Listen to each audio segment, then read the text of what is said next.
എല്ലാവർക്കും നമസ്കാരം. ഇന്നത്തെ വീഡിയോ ഷെയർ ചെയ്യാൻ പോകുന്നത് വളരെ ടേസ്റ്റിയായ മസാലപ്പൂരിയുടെ റെസിപ്പിയാണ്. ഇത്രയും മതി. പാനിപ്പൂരിക്കുള്ള മസാല റെഡി ആയിട്ടുണ്ട്. പൂരിക്കുള്ള മാവിനായി 1 കപ്പ് റവയും 1/4 കപ്പ് മൈദയും ആവശ്യത്തിന് ഉപ്പിടാം. 1/2 കപ്പ് ചൂടുവെള്ളം എടുത്തിട്ടുണ്ട്. കൈ തൊടാൻ പറ്റുന്ന ചൂടേ ഉള്ളൂ.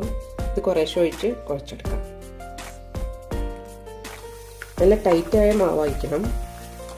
ചപ്പാത്തിയുടെ കനത്തിൽ പരത്തിയതിനു ശേഷം ചെറിയൊരു ബൗൾ ഉപയോഗിച്ച് മുറിച്ചെടുക്കാം. ഈ ഒരു തിക്നെസ് മതി. എണ്ണ ചൂടായിട്ടുണ്ട്.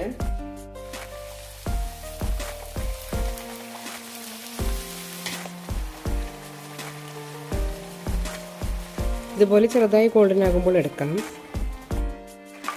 നല്ല ക്രിസ്പിയായി കിട്ടിയിട്ടുണ്ട്. ചെറുതായി അരിഞ്ഞ സവാള, ക്യാരറ്റ് ചീവിയത്. ഇനി ഇതിലേക്ക് കുറച്ച് മിക്സർ കൂടി ഇടാം. കടയിൽ നിന്നും വാങ്ങാതെ വീട്ടിൽ തന്നെ ഉണ്ടാക്കാൻ വളരെ ടേസ്റ്റിയായ മസാലപ്പൂരി. എല്ലാവരും ഒന്ന് ട്രൈ ചെയ്ത് നോക്കൂ.